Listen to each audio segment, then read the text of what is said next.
Everyone,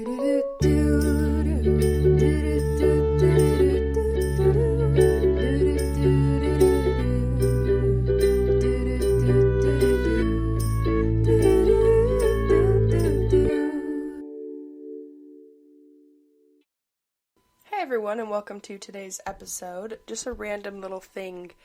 I have to push record, obviously, to start the podcast, and then I have a little button on the side with some saved sounds, and one of the sounds that I have saved is my podcast intro. Also another duh. And sometimes I play my podcast intro before I actually hit record. And when I say play it, I mean like 3 seconds, and then I realize that I haven't pushed record yet, but it cracks me up every single time. I think it's funny every single time. I'm always like, oh my, and then obviously I hit record and then start over, but luckily that little button will just start over. There's other things, like a track or a playlist, that the song will start where it was at, and I have messed around with it, and it is very annoying that it does that to me. How I have it set up right now, it doesn't do that. I can just stop it and start it, and it will start from the beginning, so it's very nice. Anyway, you know me, random little tangents. Today is the day. Today is the day. You've been waiting, probably, maybe, I don't know. I've talked about going abroad. I've talked about how I was nervous to go abroad. I talked about how I was abroad, and yes, I just kept mentioning it again and again and again. Well, today I'm going to talk about it. Today I'm going to go over it. And I know you're excited. I just know it. I know you're that excited. I just know. I think those sound effects are so fun. Anyone else? Just me? Okay. Anyway, so getting started, I am a very detail-oriented person, okay? And I kept track of every little thing that I noticed in Europe that was different than the United States. And I wrote them all down. Let's see. 1, 2, 3, 4, 19, 20, 21, 22, 23, 24, 25. And I might have missed one or counted one twice, but there's about 25 little things that I noticed that were different. So I'm just going to go through them, because why not? To some of you, some of them will be like, well, no, duh, I knew that. But if you were me, you didn't know these even a little bit, and they may come as a surprise to you, a big surprise to you. For one, this is not related to Europe whatsoever. Actually, a little bit is. Well, kind of is. Anyway, a little bit unrelated, but I told my parents recently that SEU's tuition is the exact same whether you take 12 credits or whether you take 18 credits. So 12 to 18, you can take any amount of credits in between, and the tuition's the exact same. Once you take more than 18 credits, then it's more, and if you take less than 12, then it's less. But 12 to 18 is the range, and tuition's the exact same amount of money. So that's just super, super random and something that my parents didn't know, so probably a lot of you didn't know that either, and that's why I'm telling you. So now you know. I'm sure other colleges are the same or at least similar, but yeah, that is the truth, that 12 credits or 18 credits is the same. And if you're curious about why I told my parents that and why they found that out, it's because this study abroad program that I took is a class, okay? And you can get credit for this class.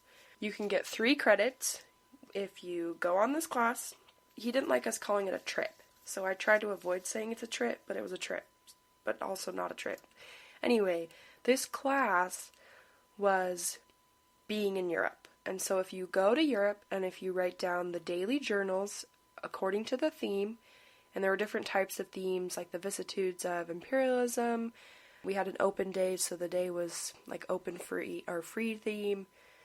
Our very first day was a sense of awe, and so on. I think I've actually already shared some of the title names, but there's a few more, or maybe even the same ones that I've already shared. So we had to write a journal entry, 1 page per theme per day, so basically just 14 entries or 13 entries, and then turn those in, and that was 3 credits. Now, if you want 6 credits, you do all of that, and then the remaining 3 credits, you write a 12 to 20 page paper on something from Europe. something psychology related that you learned in Europe, like structure, or I was thinking about writing a paper on sadism and the Holocaust, which sounds like an interesting paper, right? Yeah, true. I didn't want to be like, wrong. I mean, it does sound like an interesting paper, but I don't really want to write it. So here's the deal. I originally signed up for 6 credits, but now I'm thinking of dropping down to 3 because I've already got the 3 credits, right? I already did the journals, and I just really don't want to write the essay. So when I was asking my mom about it, she's like, well, you've already paid the money, so might as well get credits from it. I'm like, yeah, but it won't change anything my last semester if I take 15 credits rather than 12. And she's like, what do you mean? So that's how that all came to be. And I bet you don't care, but if you do, that's how it came up. So now, going back to the things I noticed that were different, or just random little things that is strange. For example, for breakfast at every single hotel, or most hotels, we were offered tomatoes and cucumbers. That's a normal thing they serve for breakfast. Just tomatoes and cucumbers by themselves. You can get a scoop of tomatoes, and you can get a scoop of cucumbers, and you can just have some tomatoes and cucumbers for breakfast. Doesn't that sound delicious? Oh, well, yeah. I actually do like tomatoes, and I'm okay with cucumbers, so I did have some multiple days, but it's not filling, so it's not, yeah. And then they have pastries.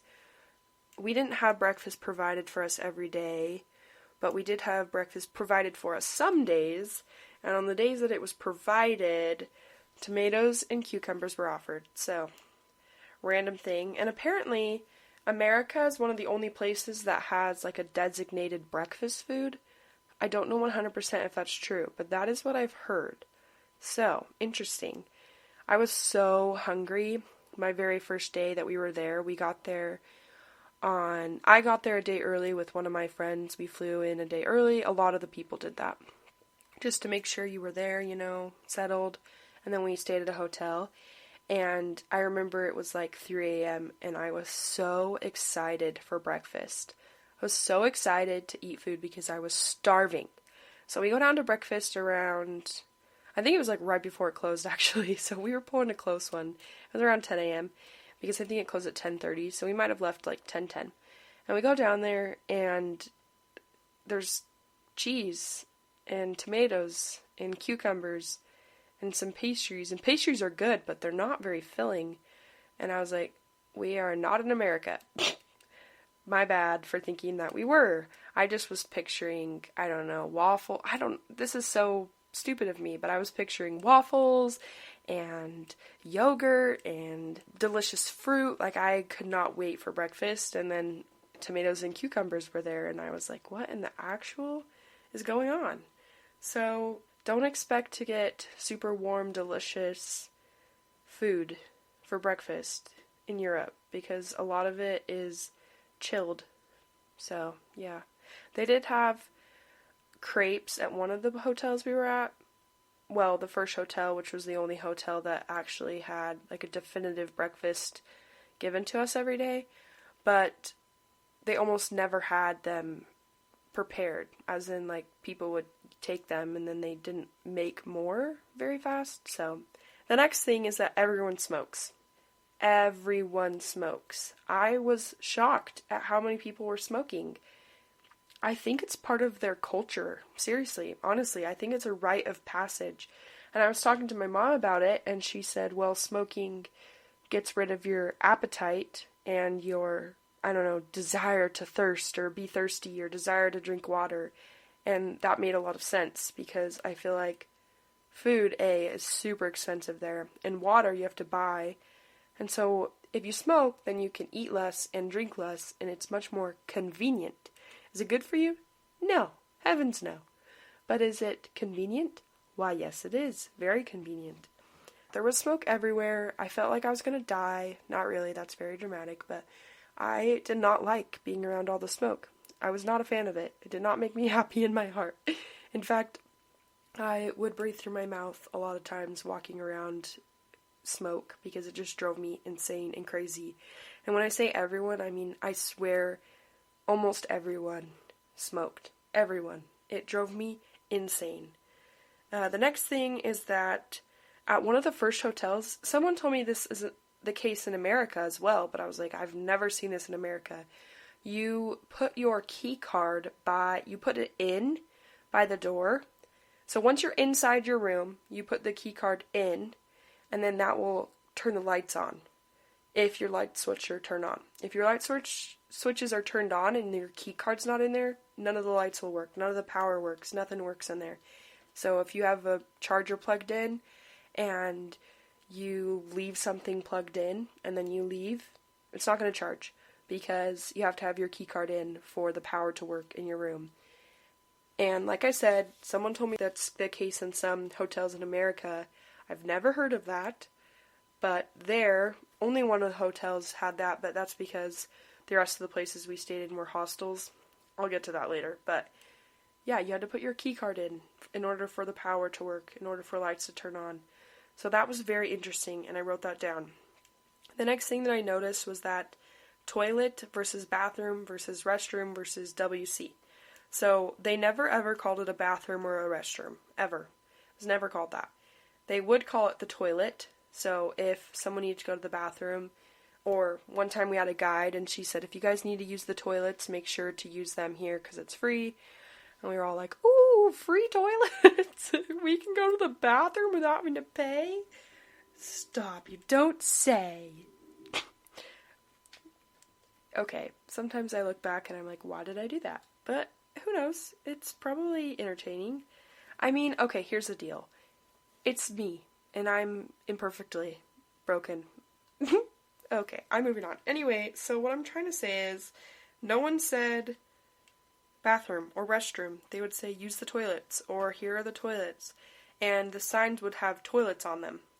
And then, if you were just out in public, there would be WC with arrows. And that stands for water closet, which also means bathroom. So, they would say toilet and WC there all the time. But they never said bathroom or restroom. So, very interesting. I thought it was very different, for sure. And I'm sure that coming to America and realizing you can just use the bathroom at most places is such a weird thought for a lot of people from Europe. But who knows? I just feel like that would be really wonderful for them to come to Europe or to come to America and be like, wow, I can just use the bathroom if I want. And then they do, you know? Another thing I noticed, and this is just me being really detailed, there's no water in the toilets. As in, let me clarify, there's no water sitting in the toilet. It's just kind of empty, or if there is some, it's like tiny, tiny bit. And then when you flush, obviously water comes in and it gets rid of the waste, but when you go, there's no water. And in the States, obviously, there's some water in the toilet every single time. There's just a little reservoir of water, and then that's how it is, right? Well, there's no little reservoir of water. I'm saying that funny on purpose, just so we're aware. And yeah, it was just weird. I was like, wow. And then, not obviously, and then there are these little buttons that you push, and if you go number 1, then you push that one, and there's less water, and then if you go number 2, then you push the other button, and there's more water. So, hopefully that conserves water. Hopefully. I don't know. But that is one of the things I noticed. Okay, this next thing I only noticed in Prague, but it was still in Europe, so I counted it as a Europe thing, but this was specifically in Prague. Homeless people, or people that were begging for money, panhandlers, laid on the ground for money for hours. And when I say lay, I don't mean like lay on their back or their side or whatever. It was like they were on their hands and knees, but not on their hands. So they'd be sitting on their knees, or they'd be on their knees, and then they would lean forward with like a cup. And they'd be basically laying on the floor. I don't know how to describe it because it's kind of hard to describe, but it was so strange. I was so, I don't know, like puzzled because they were seriously just like laying there waiting for money. And if you did give them money, which I never did, but if you did, I don't know if they like looked up and thanked you, or if they just felt clinking in their little cup and they were like, oh sweet, yay, you know, I don't know. But it's very weird. I saw it like 4 different times, different people, all men, and they would just lay. It was almost like they were praying, but they weren't. They were just wanting money and coins. So, I mean, I don't even know. I don't know. Just crazy. The next thing is not specifically Europe-based, because I'm sure I know there are parts in the United States that are like this too, and I'm sure a lot of these things, it's possible the United States has these as well. Maybe not tomatoes and cucumbers or WCs, but what I'm trying to say is there was a lot of walking, and it's kind of walking based. In fact, if you try to drive, it is absolutely insane. And I looked it up because someone was telling me a driver's license in Europe is expensive. Expensive. It is $1,000 US dollars for most places, at least, at the minimum. So do your own research and look at how much it is. But it is ridiculous. I mean, if you want a driver's license, you better really need it and really want it, because most people just don't get a driver's license and they just walk, or they take public transportation. They take the metro, they take buses, they take their feet, they bike. A lot of people don't drive. And it's very strange because the driving is very chaotic, extremely chaotic. In fact, we took an Uber one time in London, and I had to close my eyes. I could not watch them drive because I almost had a heart attack. I couldn't watch them drive. I just couldn't. It stressed me out. Maybe it wasn't in London. Maybe it was in Paris. I'm going to go with Paris, final answer. But yeah, I was sitting in the front seat, and he was driving, and it made me too stressed and nervous to watch because he would drive, right? But then there were just people walking, and then there were bikes sharing the road. And so he would just kind of slow down and swerve. And I feel like there are excellent swervers there. They would just swerve people, or swerve bike riders, or swerve cars trying to cut in. And it was just insane. You can get somewhere faster biking than you can driving. We were always looking at our maps, how to walk somewhere, how to get somewhere, how to use public transportation to get somewhere. And a lot of times I would just check on the bike to see how long it would take someone to ride a bike. There was one time I saw, to ride a bike it would take 21 minutes, and to drive there it would take 34. Can you imagine that? I was just shocked. I mean, with driving you kind of have to go in this weird roundabout way, and every single place I saw, almost all of them had one-ways. They were all one-ways. It was very rare that cars would share a street. They all had a direction, and you went that direction. And then in London, obviously, they drove on the left side of the street, and that was weird. That was so weird. And then the wheel is on the right side of the car, and they drove on the left side of the street, and it was just very strange. I'm getting so ahead of myself, because in my notes, I'm still in Prague. But overall, you don't get a driver's license there. It's absolutely insane, unless you really want one, or you're going to be an Uber driver, which I bet those guys make a lot of money since not everyone just drives. But a lot of it is built on walking. Things are centralized, things are next to metro stations, things are easily accessible. There's not a lot of just random places out there. A lot of things are very close together, and stores are just kind of out and about. You just kind of walk up to a store and there you go. So yeah, it was very crazy. And then obviously, like I said, public transportation was a huge source and great way to get around. Metro was super, super popular. It counts down with time. It was very precise. It would say like, okay, the next train's going to be here in 2 minutes. Okay, the next train's going to be here in 4 minutes. And then there were just always trains coming, always coming and going, and buses were everywhere. The metro was a great way to get around. In fact, we used the metro a ton at all the different places we were at. Public transportation is huge there. Absolutely huge.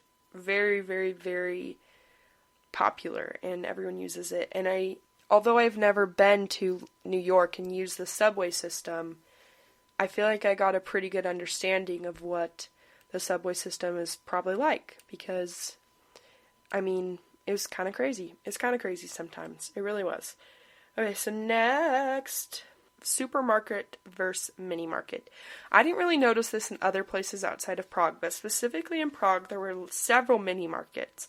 And a mini market basically was like a gas station. It had drinks and little snacks and things like that. And it was just this small, tiny little store. And then there were supermarkets, and you think of Walmart like a supermarket, like, ooh, big, big place, right? No, here a supermarket is like a tiny bit bigger than a mini market. And it was very common there to follow the line of traffic. So it was almost like you go in the store and there's a way to go, and you follow that way to go. It's almost like a one-way inside the store. And obviously you could, I say obviously a lot, I just realized, you could go back and you could backtrack, but then it kind of just disrupted the flow and disrupted the way that it all worked. And you kind of had to like not fight, but move past people in order to go back. And it was just better to go forward. So one time we were going forward through something, and I saw something that I might buy. It was a chocolate bar. And I was like, I'll think about it. And then by the time I decided that I actually wanted one, we were halfway through the store, and I did not want to try to go back. It's just not like the stores in the United States. It's just not like that, where you can kind of meander, and there's room, and there's aisles and ways to go. There are aisles there, for sure, but they're definitely smaller. There are no carts. Nowhere did I see a cart. Not one place did I see a cart. There are little baskets that you can grab, but there are no carts, so United States is definitely by itself on that one, at least compared to all the places we went to. It was just very interesting. That's just all I have to say. And then I felt like everything was expensive, but maybe that was just because Europe is expensive. It was just weird. It was very different. You had to follow the line of traffic, and then to check out, it was at the very end. So I can imagine that people just know, okay, on my way I've got to grab this and this and this and this, and then I check out. Rather, in the United States, I feel like I have a list and I kind of just meander and go grab my things. I don't have a specific order in which I grab each of my things most of the time. But I think there you'd have to have an order, or you'd kind of get all screwed up and confused. So that was one thing I noticed.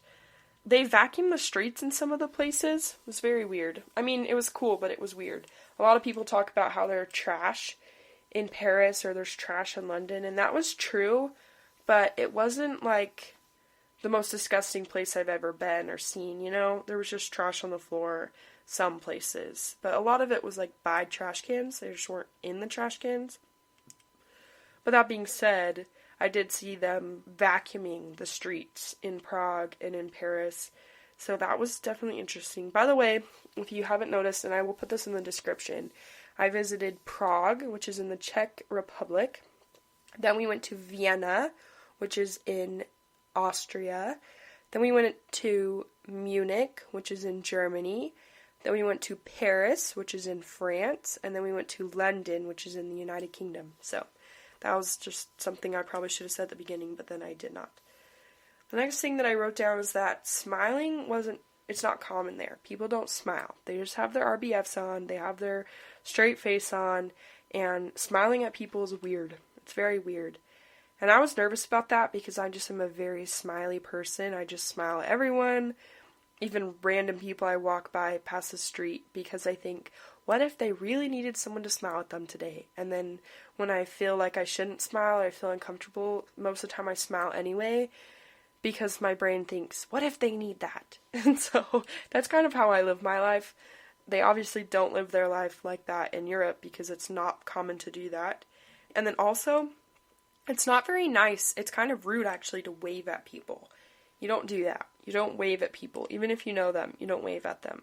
And since we were only there as a SEU study abroad program, we waved to each other and smiled at each other and laughed with each other, and that was different, it felt like, but it was just, it was very interesting. It was just very interesting. So, there you go.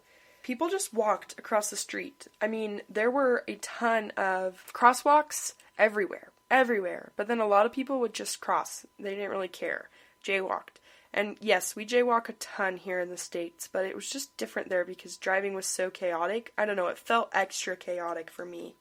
So anytime you needed English, you had to look for the UK flag most of the time, not the USA flag. And I didn't notice that, but I was going over my list with someone else, and they were like, oh yeah, this is another thing. And I'm like, oh, true.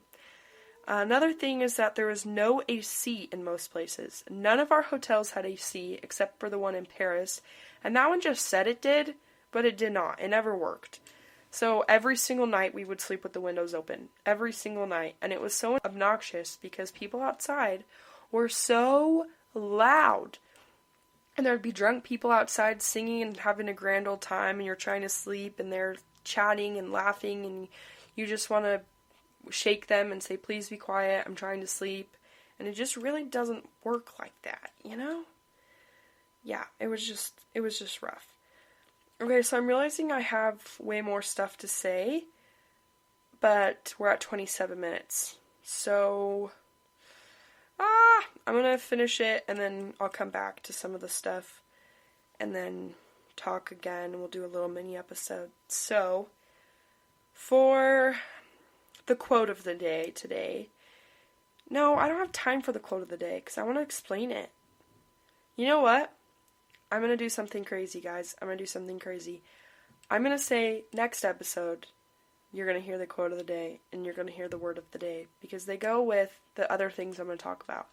So, follow up for part 2, most genuinely and literally part 2, as in I will just push pause and then play again after playing the little things, and then on Monday I will have that episode out. So, part 1, part 2, this is part 1. Anyway, thank you so much for listening. Once again, tune in for part 2. Embrace imperfection, find meaning, satisfaction, and joy from the journey. I'm Kyra, and this is Imperfectly Broken, the podcast.